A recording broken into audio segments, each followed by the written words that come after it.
The first time Ethan saw her, she wasn't supposed to exist. It was on the edge of the crater beneath a silver sky still bruised with smoke from the fallen ship. The air smelled like burning metal and rain. He'd come with the rescue team, just a local engineer drafted to check radiation levels. But then he saw her, lying among twisted steel, her body wrapped in strange armor that shimmered like moonlight on water. She looked human almost. 2 eyes, 1 heart, 1 face, except her skin had a soft glow, faint and alive, like light behind glass.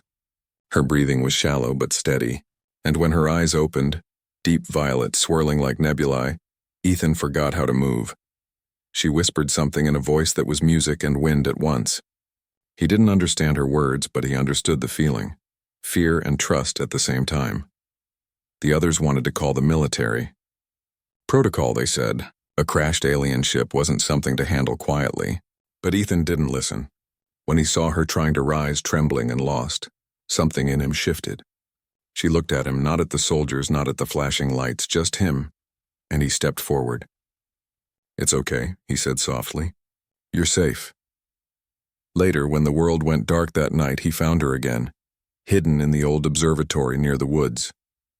Somehow she'd escaped the wreckage guards. Her name, she told him slowly, was Liara.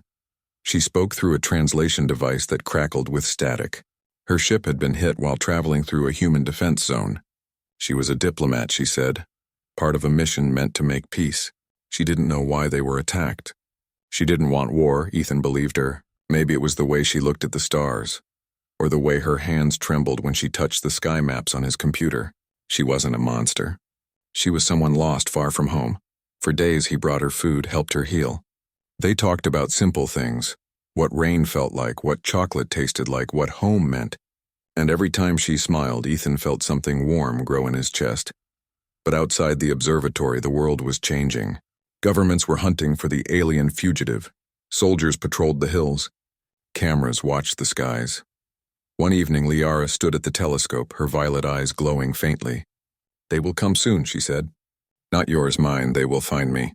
When they do, they will not understand why I stayed." "Why did you?" Ethan asked. She looked at him for a long time before answering. "Because you didn't see a creature. You saw someone." Then quietly she touched his hand. Her fingers were cold but steady. "I owe you a promise," she said. "One I will never break. If I must choose." "I choose you, human." He didn't understand what she meant then. Not fully. But one day he would. And that choice, the promise of one alien girl, would change both their worlds forever. Ethan didn't sleep much after that night. Every sound outside the observatory made him flinch. The hum of drones in the sky, the low rumble of trucks on the distant road.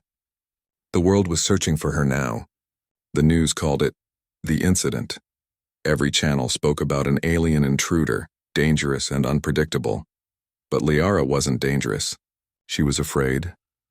She spent hours watching the stars through the cracked telescope trying to locate her home system. The translation device hung around her neck, flickering in and out like a dying lantern. "They are close," she whispered one morning. "I can feel their signals in the air." Ethan looked at her, confused. "You can feel signals?" She smiled faintly. "We hear what others cannot. Your world hums with metal voices, machines, power, thoughts moving through wires. It's loud." He tried to imagine that, an invisible storm of voices everywhere. No wonder she looked so tired all the time. Still, she didn't want to leave. "They will punish me," she said quietly one night, sitting beside the old radio tower. "They will say I betrayed the mission, but I only wanted peace. I saw your face, Ethan, and I knew your kind was worth believing in." Her words hit him like gravity. He didn't know what to say. That evening, a bright light tore across the horizon, too steady to be a shooting star. Liara stood immediately, her pupils narrowing into glowing rings. "They found us," the air filled with a deep, vibrating hum. Ethan grabbed his flashlight and ran to the ridge. A sleek silver craft was descending beyond the trees, silent and fast. "Go," he said. "Hide in the tunnels." "I'll distract them," Liara caught his arm. "They will kill you." "Then we run together," he replied. It wasn't courage. It was something else, a decision made without thought, as if his heart had already chosen for him. They fled into the woods. Branches whipped past, the air electric with static. Behind them, beams of blue light cut through the fog. A voice, calm and mechanical, echoed through the forest. "Liara of Kale, stand down. Return to your vessel." Liara stopped, trembling. Her eyes glowed brighter, tears forming like liquid crystal. "They won't stop. They believe I've been corrupted." Ethan took her hand. "Then let them believe. I'm not leaving you." She looked at him for a long moment, then nodded once. They ran until dawn painted the trees in gold. The ship didn't follow them farther, but Ethan knew it was only time before they'd come again. When they reached an abandoned railway, Liara fell to her knees, exhausted. Her energy had faded. Her light dimmed. Ethan sat beside her, wrapping his jacket around her shoulders. "You don't have to stay," he whispered. "If they'll forgive you, maybe it's better to go home." She turned to him, her voice soft but steady. "Home isn't a place, Ethan. It's where the promise lives." He frowned. "What promise?" Liara reached for his hand and placed something in it. A small, glowing crystal, faintly pulsing. "My vow," she said. "If I fall, this will remember me. It will guide you when the stars call again." Then from far above, thunder rolled, not from clouds, but from engines. The hunt had begun, and Ethan finally realized her promise came with a price. Ethan woke to the sound of rain tapping on metal. The storm had come without warning, drumming against the broken train cars that sheltered them. Liara sat beside him, quiet and still, watching the drops race down the rusted walls. Her light had dimmed to almost nothing. The faint glow under her skin flickered like a dying candle. "You're fading," Ethan said softly. She nodded. "My energy is tied to the network of my world. Too long away. It weakens us." He didn't know how to help. He wasn't a scientist or a doctor, just a man with grease under his nails and a heart too stubborn to give up. He looked at the glowing crystal she'd given him. It pulsed faintly like a heartbeat. "Can this help?" he asked. "It is memory," she replied. "Not power. It holds the essence of my choice," she smiled faintly. "It belongs to you now." Outside, thunder cracked through the hills. In the distance, faint blue light swept the forest floor. The alien retrieval teams were still searching. Drones moved like ghosts between the trees. Liara stood slowly, her body trembling. "If they find you with me, they will end your life. They believe I have turned against the collective." Ethan rose too. "Then they're wrong. You didn't turn against anyone, you just cared." She looked at him with that strange, soft sadness again. "To them, caring is weakness. They are taught to serve order, not hearts." She took a slow breath as if gathering the last of her strength. "Ethan, if I go with them, they might spare your world. If I stay, they will see you as a threat." He shook his head. "No, you can't trust them. You said they'd punish you." Liara's gaze drifted toward the sky. Through the storm clouds, a faint light shone, steady, watching. Her people's ship. Ethan grabbed her hand. "Please don't leave me." She looked at their joined hands, one human, one alien, both trembling. "When I first saw you," she said quietly, "I saw something my kind forgot to believe in. Choice. Not logic, not command. Just choice." "Then choose me," Ethan whispered. The forest lit up in blue. A voice echoed overhead. "Liara of Kale, you have violated interstellar protocol. Surrender immediately." Liara closed her eyes. A soft wind lifted around her, scattering rain into silver mist. Her body began to glow brighter, energy returning as she reached for the sky. "Don't," Ethan cried, but she turned to him with tears in her violet eyes. "If I fight them, they'll destroy this place. Your cities, your people. I can't let that happen. You can't save everyone." Ethan shouted. She smiled sadly. "No, but I can save you." And before he could stop her, she stepped forward into the open, her light growing blindingly bright. The drones descended, surrounding her in circles of blue light. Ethan ran after her, but a shockwave of energy threw him back. He could only watch as Liara stood tall, her voice calm and clear as she spoke to the heavens. "I surrender, but my choice remains." The light swallowed her. When Ethan opened his eyes again, the forest was empty. Only the rain remained, and in his hand the crystal glowed brighter than before, warm like a heartbeat that refused to die. For days after the light vanished, the forest stayed eerily quiet. No more drones, no hum of engines, just the whisper of wind through wet leaves and the steady beat of Ethan's heart, too loud in the silence. Liara was gone. Ethan searched anyway. He combed the crater, The hills, the wreckage, any place she might have left a trace. But all he found was the faint scorch of landing marks and the echo of something too big to name. He kept the crystal close. It pulsed weakly, dimmer with each passing day. Sometimes, when he held it at night, he swore he heard her voice. A soft hum like a melody without words. But soon even that faded. The world moved on, as it always does. The governments called the incident a false alarm. The skywatchers who'd seen the light were silenced by explanations that made no sense. People forgot. Ethan didn't. He left his old job and returned to the observatory where they'd first spoken. It was quiet now, full of dust and broken machines, but under the silence something lingered. A memory of violet eyes, a promise whispered through rain. He built things to keep his hands busy. Solar transmitters, radio scanners, anything that could reach further than before. Every night he aimed the antenna at the stars, searching frequencies no one else cared about. Most nights he found nothing. Until one evening, the static changed. It was faint like a heartbeat under the noise. Then a voice. "Ethan," he froze. The signal was weak, fading in and out. "Ethan, if you hear this, I'm sorry." It was her. Liara. He turned every dial, boosted every frequency, desperate to keep the sound alive. "They took me beyond the orbit line." Her voice crackled through, soft and broken. "I tried to tell them humans are not what they think. They don't listen. They fear what they can't understand." The signal wavered, almost gone. Ethan shouted into the mic, "Liara! I'm here!" "I hear you."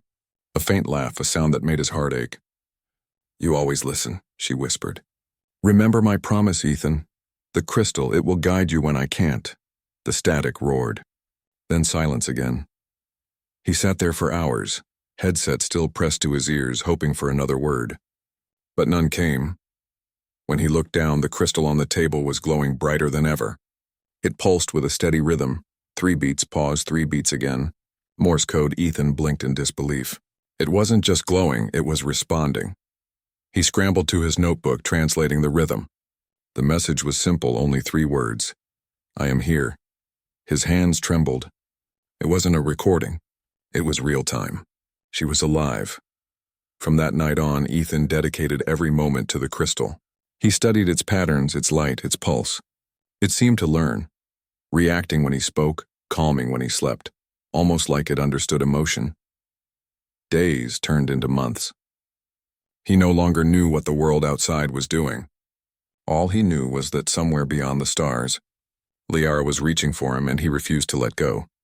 He whispered to the glowing stone each night, "I'll find you, Liara, no matter where you are." And somewhere in the dark between galaxies, a faint violet light pulsed in answer, her heart calling back. The world thought Ethan had lost his mind. Neighbors whispered about the man who spent his nights talking to the sky, about the strange blue light that glowed from his observatory at midnight. But Ethan didn't care. He had work to do. Every pulse from the crystal brought new data, coordinates, frequencies, patterns too precise to be random. He mapped them carefully, connecting lines on a star chart until a route began to form. A path that reached beyond Earth's orbit, toward the outer colonies where few human probes had ever gone. Liara's message was clear. She was alive and waiting. Ethan built a transmitter strong enough to pierce the void. It wasn't easy. He scavenged old satellite parts, rewired circuits, and even broke into abandoned research stations for components. Each step brought him closer, though the cost was steep. He lost his job, his home, and soon his reputation. But in the quiet hours when the rest of the world slept, the crystal spoke again, soft tones forming patterns of comfort. Sometimes it played faint sounds that reminded him of her laughter. He talked back, even if she couldn't always answer. "Liara," he'd whisper, "I'm coming." Months passed. Then one night the crystal changed. Instead of light, it projected something, a shimmer in the air like heat above sand. Slowly, the shimmer formed a shape. Her shape.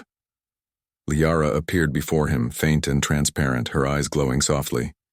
"Ethan," she said, her voice fragile but clear. "You found the signal." He stepped forward, his heart racing. "You're real. You're really there." She smiled, the same gentle curve he remembered. "Only as long as the link holds. The energy here is thin. He reached out, his hand passing through her light. "Where are you?" "In orbit above a red moon. They keep me isolated. They believe my memories of you are a contamination." She looked away, her expression heavy. "They plan to erase them soon." Ethan felt his chest tighten. "Erase you? Why?" "To them, emotion weakens judgment. But I told them they're wrong." Her image flickered. "I told them that love makes us stronger." The crystal pulsed violently and her image began to fade. "No," Ethan whispered, "don't go." Her eyes met his one last time. "Find me before the memory dies. The coordinates are in the pulse pattern. Trust the promise." The light vanished. For a long moment, Ethan stood in silence, staring at the dark crystal. Then slowly he smiled, sad but determined. He had a direction now. Within days, he sold everything he owned. He joined a private freight crew heading for the outer rim, miners and traders who didn't ask questions as long as you could pay. As the shuttle left Earth's atmosphere, he watched the blue planet shrink into a marble below. For the first time in his life, he felt small and infinite at the same time. The crystal glowed softly beside him, its light reflecting in his eyes. "You kept your promise, Liara," he murmured. "Now it's my turn." Outside the window, the stars drifted by like a sea of lanterns. Somewhere among them, she was waiting. And for the first time since she vanished, Ethan felt no fear, only faith. Because across the endless dark, her heart was still calling him home. The journey took months. Through silence, radiation storms, and endless emptiness, Ethan crossed the void, guided only by the crystal's pulse. It glowed faintly every time he drifted off course, like a living compass pointing toward destiny. The crew he traveled with thought him strange, a quiet man staring at a stone that hummed. But no one dared question him. There was something in his eyes, something unwavering. Finally, on the edge of charted space, they found it. A crimson world suspended in the shadow of a dying star. The Red Moon. It wasn't red because of dust or heat, but because the atmosphere shimmered with light from energy shields, a world wrapped in a cage of its own making. When the ship's sensors scanned the surface, Ethan saw it immediately. A large facility near the equator, surrounded by towers that pulsed with blue light. The crystal vibrated violently in his hand. "She's there," he whispered. The captain, a grizzled woman named Rhea, looked at him like he was half mad. "That's no place for a human, kid. Radiation, defense grids, autocannons, you'll get vaporized." "I have to try," Ethan said simply. Rhea studied him for a moment, then sighed. "You remind me of someone I used to love," she muttered. "Fine, I'll get you close. After that, you're on your own." The shuttle descended through turbulent clouds, engines whining against the wind. Red lightning cracked across the sky. As they neared the surface, Ethan saw the towers more clearly, sleek and alien yet beautiful, each one glowing with the same soft light he'd once seen beneath Liara's skin. Then came the alarms. Beams of energy streaked past the shuttle. Rhea cursed and threw the controls forward. "Brace yourself." The ship clipped one of the towers, spiraling into the red mist. Ethan was thrown against the wall, the crystal flying from his hand. Everything went black. When he woke, silence, smoke, a ruined cockpit. He crawled out through the shattered hull. The air shimmered faintly with heat, but he could breathe. Somehow the atmosphere was adapting to him, like the world itself was adjusting for his survival. He looked up. In the distance, a structure rose from the red plains, white, curved, alive with soft energy. A temple or a prison, and in the dust beside him lay the crystal, glowing stronger than ever. It pulsed in rhythm, leading him forward. Ethan walked for hours, following the light. His steps echoed on the silent plain. Above him, strange shapes moved, drones, scanning, searching, but none attacked. Finally, he reached the entrance. A vast doorway of shifting energy opened as he approached, as if recognizing him. Inside was silence.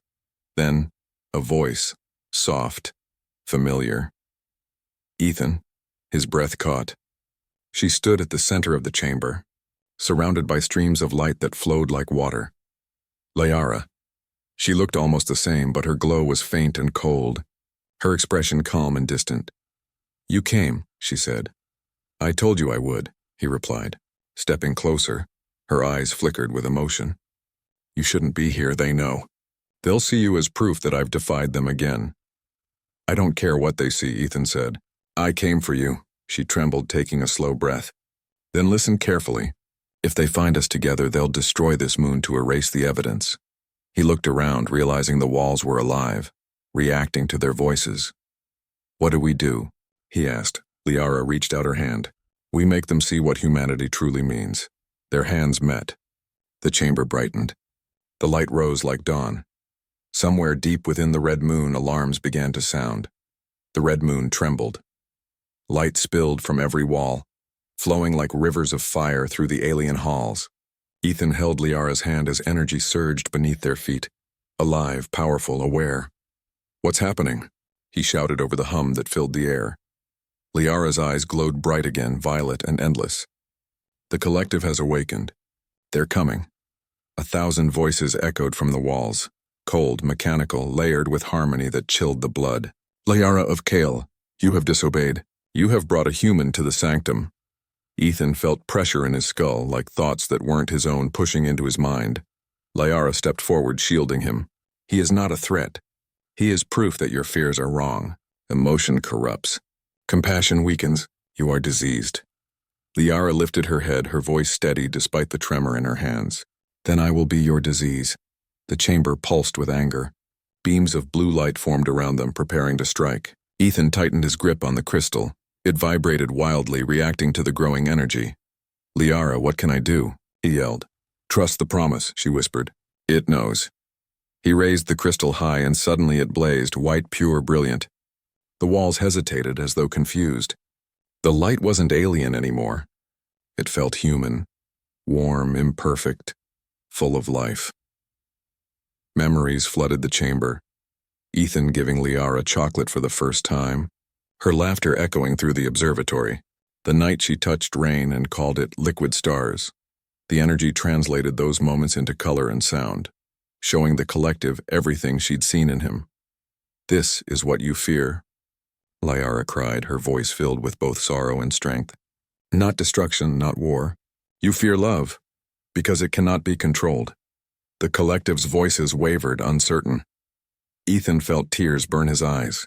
If she's broken because she cared for me, he shouted, then maybe you're the ones who need fixing. The chamber went silent, then light. A wave of energy burst outward, shaking the moon to its core. Ethan was thrown backward, but Liara caught him, pulling him close. The light wrapped around them, blinding and gentle all at once. When it faded, everything was quiet. The great voices were gone.